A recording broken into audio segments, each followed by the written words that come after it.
Donkey সিনেমায় প্রথমবারের মতো জুটি বেঁধে কাজ করেছেন শাহরুখ খান ও নির্মাতা রাজকুমার হিরানি। তবে সম্প্রতি এক গণমাধ্যমের এক সাক্ষাৎকারে নির্মাতা জানিয়েছেন শাহরুখের জন্য ২০ বছর অপেক্ষা করতে হয়েছে তাকে।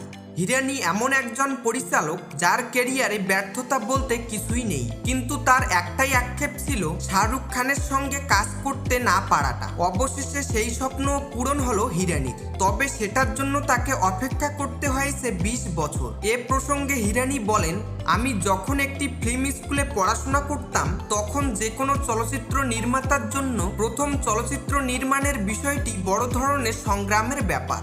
আমরা কোনো প্রযোজক পাবো কিনা, ভালো অভিনেতা মিলবে কিনা, এসব ভাবনা থাকতো।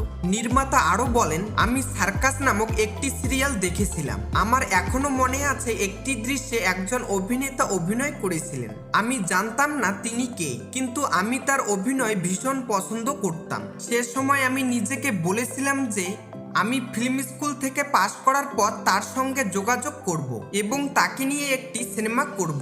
কিন্তু ফিল্ম ইনস্টিটিউট থেকে স্নাতক হতে আমার ২ বছর লেগেছিল এবং ততদিনে শাহরুখ বিশাল তারকা বনে যায়, আর তাই তার সঙ্গে এক সিনেমায় কাজ করতে আমার ২০ বছর অপেক্ষা করতে হয়।